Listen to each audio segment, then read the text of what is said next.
നമസ്കാരം.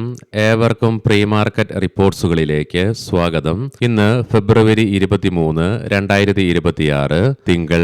അങ്ങനെ നമ്മൾ ഈ മാസത്തെ അവസാന ആഴ്ചയിലേക്ക് പ്രവേശിക്കുകയാണ്. കഴിഞ്ഞ വെള്ളിയാഴ്ച നമ്മുടെ മാർക്കറ്റ് അടച്ചതിനു ശേഷം US സുപ്രീം കോടതിയുടെ ഭാഗത്ത് നിന്നും പ്രസിഡന്റ് ട്രംപിന്റെ സ്വീപ്പിംഗ് താരിഫിനെതിരായി വന്ന വിധിയെ തുടർന്ന് അന്നേരം വ്യാപാരം നടത്തിക്കൊണ്ടിരുന്ന US മാർക്കറ്റിനും യൂറോപ്യൻ മാർക്കറ്റ്സിനും മാത്രമല്ല ഗിഫ്റ്റ് നിഫ്റ്റിക്കും അതിശക്തമായ നേട്ടത്തോടുകൂടി തന്നെ വ്യാപാരം അവസാനിപ്പിക്കുവാനുമായി വ്യാഴാഴ്ച ഉണ്ടായ അതിശക്തമായ ഇടിവിന് ശേഷം വെള്ളിയാഴ്ച 0.5% നേട്ടത്തോടുകൂടി നിഫ്റ്റിക്ക് വ്യാപാരം അവസാനിപ്പിക്കുവാൻ സാധിച്ചെങ്കിലും വെള്ളിയാഴ്ചയും ഇന്ത്യൻ ക്യാഷ് മാർക്കറ്റിൽ 934.61 കോടി രൂപയ്ക്ക് വിദേശ ധനകാര്യ സ്ഥാപനങ്ങൾ സെല്ലിംഗ് തുടരുന്ന കാഴ്ചയാണ് കാണുവാനായിട്ടും സാധിക്കുക.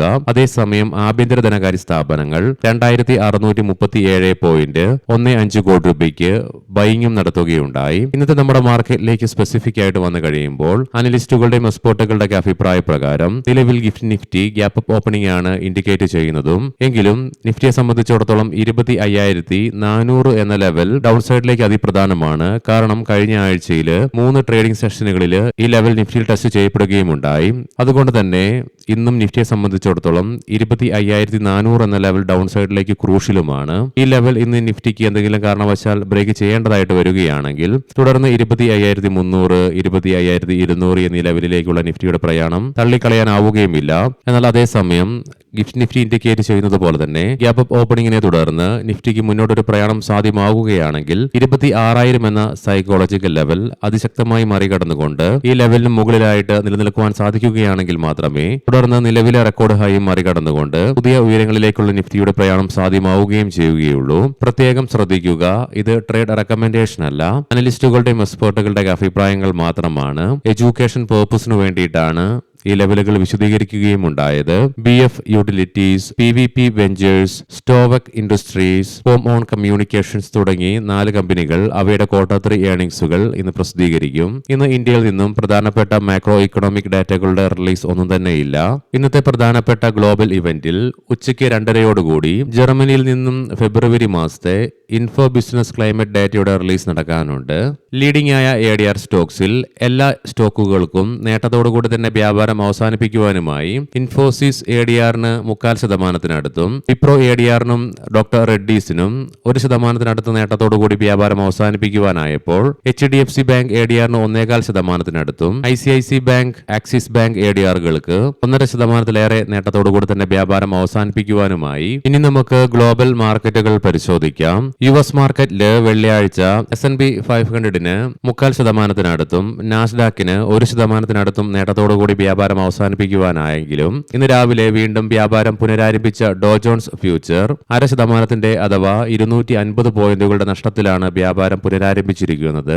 ഒരുപക്ഷെ സുപ്രീം കോടതി വിധിയെ തുടർന്ന് സ്വീപ്പിംഗ് താരിഫ് ഒഴിവാക്കിയെങ്കിലും തുടർന്ന് പ്രസിഡന്റ് ട്രംപിന്റെ ഭാഗത്ത് നിന്ന് വന്ന 15% അഡീഷണൽ താരിഫിലുള്ള ആശങ്കകൾ കൊണ്ടാകാം. അതേസമയം യൂറോപ്യൻ മാർക്കറ്റ്സിൽ UK മാർക്കറ്റിന് 0.5%-ലേറെയും ജർമ്മൻ മാർക്കറ്റിന് 0.25%-ലേറെയും നേട്ടത്തോടുകൂടെ തന്നെ വ്യാപാരം അവസാനിപ്പിക്കുവാനായപ്പോൾ ഫ്രാൻസ് മാർക്കറ്റിന് 1.25%-ലേറെ നേട്ടവും കൈവരിക്കുവാൻ സാധിച്ചു. ശനിയാഴ്ച വെളുപ്പിനെ 320 പോയിന്റുകളുടെ gap up opening gift Nifty indicate ചെയ്തെങ്കിലും ഇന്ന് രാവിലെ വീണ്ടും 6:35 വ്യാപാരം പുനരാരംഭിച്ച ഗിഫ്റ്റ് നിഫ്റ്റി നിലവിൽ ആകെ 179 പോയിന്റുകളുടെ നേട്ടം മാത്രമേ പ്രതിഫലിപ്പിക്കുന്നുമുള്ളൂ. അതുകൊണ്ട് തന്നെ ഇന്ന് ഇന്ത്യൻ മാർക്കറ്റിന്റെ ഓപ്പണിംഗ് റേഞ്ച് കണ്ടു തന്നെ അറിയേണ്ടിയിരിക്കുന്നു. എന്തൊക്കെയാണെങ്കിലും ഒരു ഗ്യാപ്പ് അപ്പ് ഓപ്പണിംഗ് തന്നെ പ്രതീക്ഷിക്കുകയും ചെയ്യാം. ഏഷ്യൻ മാർക്കറ്റ്സിലേക്ക് വരുമ്പോൾ കൊറിയൻ മാർക്കറ്റ് 1.5%-നടുത്ത് നേട്ടത്തോടു കൂടിയിട്ടാണ് ഇന്ന് വ്യാപാരം ആരംഭിച്ചിട്ടുള്ളതും. കൊമോഡിറ്റിയിലേക്ക് വന്നു കഴിയുമ്പോൾ ബ്രെൻ ക്രൂഡിന്റെയും ക്രൂഡ് ഓയിലിന്റെയും വിലയിൽ 1%-ലേറെ ഇടിവാണ് അനുഭവപ്പെടുന്നത്. അതേസമയം ഗോൾഡിന്റെ വിലയിൽ ഗണ്യമായ ഉയർച്ചയും രേഖപ്പെടുത്തുകയുണ്ടായി.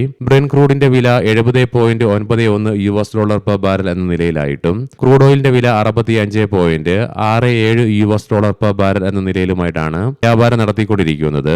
അതേസമയം ഗോൾഡിന്റെ വില കുതിച്ചുയർന്നുകൊണ്ട് $5148.03 പെർ ഔൺസ് എന്ന നിലയിലേക്കും എത്തിച്ചേർന്നു. ഇനി നമുക്ക് സ്പെസിഫിക് ആയിട്ട് നിഫ്റ്റിയുടെയും ബാങ്ക് നിഫ്റ്റിയുടെയും ടെക്നിക്കൽസിലേക്ക് പ്രവേശിക്കാം. വെള്ളിയാഴ്ച കൈവരിക്കുവാൻ സാധിച്ച നേട്ടത്തെ തുടർന്ന് നിഫ്റ്റിയുടെ PCR 0.87 എന്ന നിലയിലേക്കും മാക്സ് പെയിൻ 25,600 എന്ന ലെവലിലേക്കും എത്തിച്ചേർന്നു.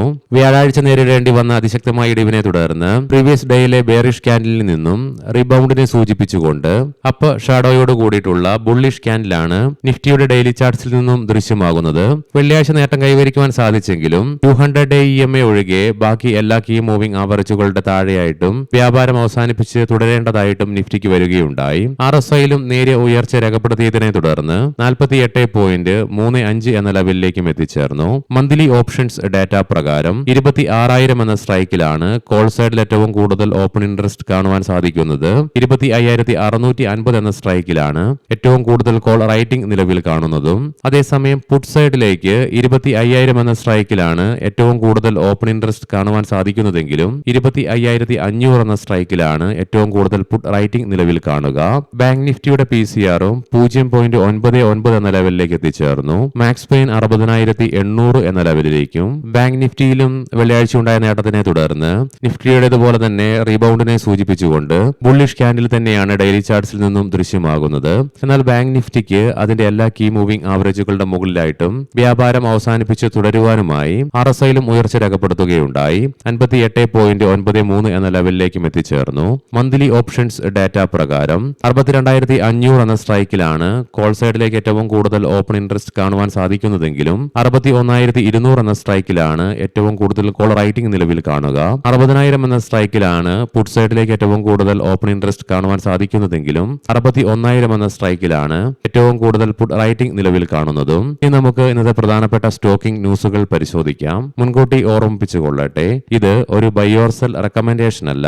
UPL ഗ്രൂപ്പ് പുനഃസംഘടനാ പദ്ധതിക്ക് കമ്പനിയുടെ ബോർഡ് അംഗീകാരം നൽകുകയുണ്ടായി. വിക്രം സോളാർ ഉയർന്ന കാര്യക്ഷമതയുള്ള ടോപ്കോൺ സോളാർ സെല്ലുകളും ഉയർന്ന കാര്യക്ഷമതയുള്ള മോണോപോക് സോളാർ സെല്ലുകളും വാങ്ങുന്നതിനായി കമ്പനി ജൂപ്പിറ്റർ ഇന്റർനാഷണലുമായി ഒരു തന്ത്രപരമായ ആഭ്യന്തര സെൽ സംഭരണ കരാറിൽ ഏർപ്പെടുകയുണ്ടായി. 2,000 കോടി രൂപയാണ് കരാറിന്റെ വലിപ്പവും. RailTel corporation of India Ashoka ബിൽഡ് കോണുമായുള്ള കൺസോർഷ്യത്തിലെ കമ്പനിക്ക് ഇൻസ്പെക്ടർ ജനറൽ ഓഫ് രജിസ്ട്രേഷനിൽ നിന്ന് 1,136.18 കോടി രൂപയുടെ കരാർ ലഭിക്കുകയുണ്ടായി. ഹൈവേ ഇൻഫ്രാസ്ട്രക്ചർ ഗുജറാത്തിലെ മോത്തി നരോലി ഫ്രീ പ്ലാസയിൽ 154.59 കോടി രൂപയുടെ ഉപയോക്തൃ ഫീസ് പ്രവർത്തിപ്പിക്കുന്നതിനും ശേഖരിക്കുന്നതിനുമായി കമ്പനി ഒരു കരാറിൽ ഏർപ്പെട്ടു. കൂടാതെ കുമോടി മുതൽ ഇൻഡോറിലെ ലസൂദിയ മോറി റോഡ് വരെയുള്ള റോഡ് വികസനത്തിനായി 69.68 കോടി രൂപയുടെ മറ്റൊരു കരാർ കൂടിയും കമ്പനിക്ക് ലഭിച്ചു. ഭാരതി എയർടെൽ ക്ലൗഡ് സുരക്ഷയിലെ മുൻനിരയിലുള്ള സ്കെയിലർ ഇൻകോർപ്പറേഷനുമായി സഹകരിച്ച് company AI and cyber thread research centre ആരംഭിച്ചതായി പ്രഖ്യാപിച്ചു. IDFC ഫസ്റ്റ് ബാങ്ക് ഛത്തീസ്ഗഡിലെ ഒരു ശാഖയിൽ ഹരിയാന സർക്കാർ അക്കൗണ്ടുകളുമായി ബന്ധപ്പെട്ട 590 കോടി രൂപയുടെ അനധികൃതവും വഞ്ചനാപരവുമായ പ്രവർത്തനങ്ങൾ നടന്നതായി ബാങ്ക് റിപ്പോർട്ട് ചെയ്യുന്നു. സുദർശൻ ഫാർമ ഇൻഡസ്ട്രീസ് ഫെബ്രുവരി 21 മുംബൈയിലെ GST വകുപ്പ് കമ്പനിയുടെ ഓഫീസിൽ പരിശോധന നടത്തുകയുണ്ടായി.